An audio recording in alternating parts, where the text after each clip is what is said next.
හරි. අපි මේ වීඩියෝ එකෙන් බලමු Python වල තියෙන if else statement එක ගැන.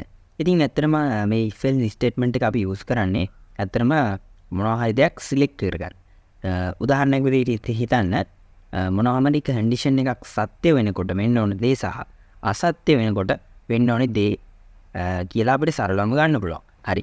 මම මේක ඔයාලට පැහැදිලි වෙන්න උදාහරණයක් අරගෙන කියලා පෙන්නන්න. මම age කියලා variable එකකට මෙන්න මේ විදිහට input එකක් ගන්නවා user ගෙන්. මෙන්න මේ විදිහට මම දෙනවා enter your age කියලා මෙන්න මේ විදිහට. ඊට පස්සේ මම පාරට ගිහිල්ලා අපේ if කියන keyword එක යොදා ගන්නවා. ඇත්තටම මේ if කියන්නේ Python වල තියෙන keyword එකක්. ඉතින් if කියලා keyword එකට පස්සේ මට පුළුවන් වුණා මෙන්න මේ විදිහට වරහණක් අරින්න. එහෙම නැත්නම් වරහණක් නැතුව උනත් ප්‍රශ්නයක් නෑ. මේ වරහණ අත්‍යවශ්‍ය වෙන්නේ නෑ. ඊට පස්සේ මම මෙතන යොදා ගන්නවා condition එක. ඉතින් මම age කියන එක විශාලයි හෝ සමානයි 18 කියලා දෙන්න. දැන් ඔයාලා මේ විශාලයි හෝ සමානයි කියන එක මොකක්ද කියලා දන්නවා. ඇත්තටම මම මෙතන use කරේ comparison operator එකක්. ඉතින් condition එක තමයි age එක 18ට වැඩි හෝ සමාන වෙන්න ඕන.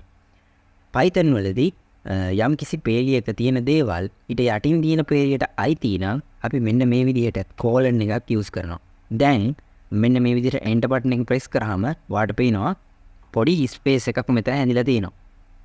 ඒ කියන්නේ if age විශාලයි හෝ සමානයි 18යි කියන පේලියට අයත් වෙනවා යටින් තියෙන පේලිය. ඉතින් මම print එක දාගන්නවා. print එක දාලා නම් ඇතුලේ print කරනවා. මේ විදිහට මම print කරනවා adult කියලා. ඔන්න ඔය විදිහට. ඊට පස්සේ මම ආයෙමත් මුලට ඇවිල්ලා else කියන එක යොදා ගන්න. else කියන්නේ අර දේ සත්‍ය උනේ නැත්තම් අසත්‍ය වුණොත් වෙන්න ඕනේ දේ. ඊට පස්සේ මම else එකේ print එකක් දා ගන්නවා. මෙන්න මේ විදිහට මම type කරනවා child කියලා. right. ඔන්න වැඩේ හරි. දැන් මම save කරනවා. දැන් අපි පොඩ්ඩක් බලමු මේක විස්තර කරලා code එක. age කියන එකට අපි assign කරලා තියෙනවා user ගෙන් ගන්න input එක.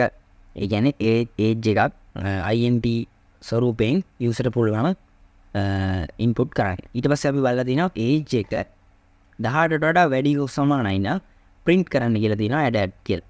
18ට වඩා අඩුයි නම් print කරන්න කියලා තියෙනවා child කියලා. අපි මේක run කරලා බලමු මොකද වෙන්නේ කියලා.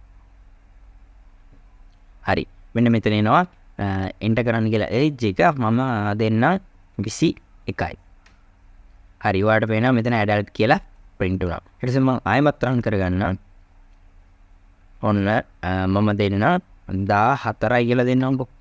අන්න ඔයාලට පේනවා child කියලා output එනවා. ඊට පස්සේ මම ආයෙත් run කරගන්නවා. මම 18යි කියලාම දෙන්න.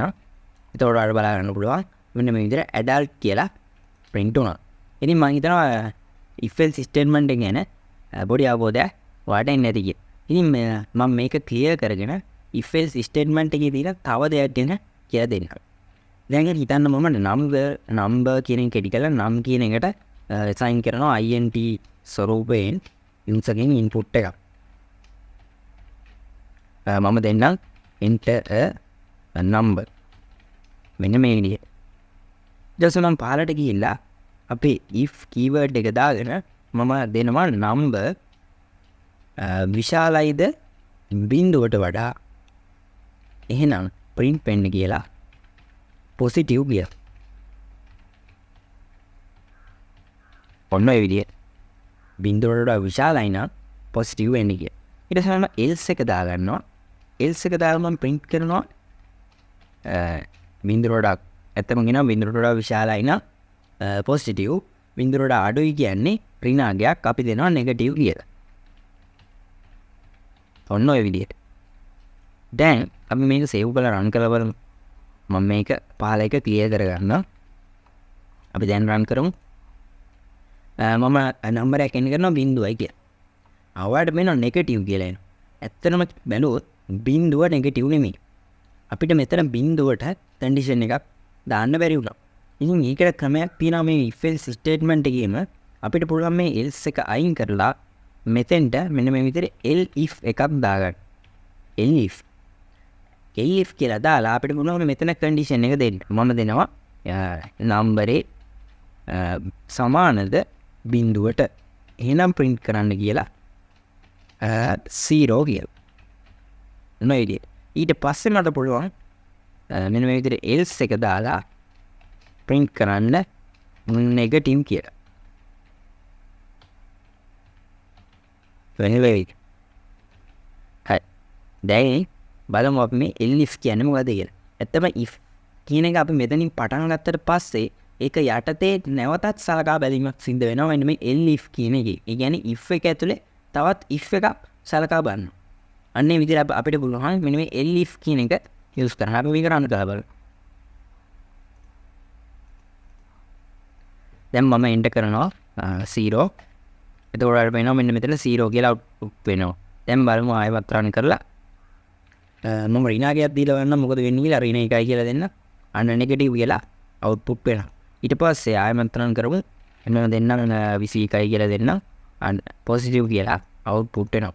ඉතින් මං හිතනවා ඔයාලට Python වල තියෙන if else statement එක ගැන මොනවාම හරි දෙයක් ඔයාලට යන්නේ නැති කියලා. ඉතින් අපි අලුත් වීඩියෝ එකකින් ඉක්මනටම හම්බෙමු.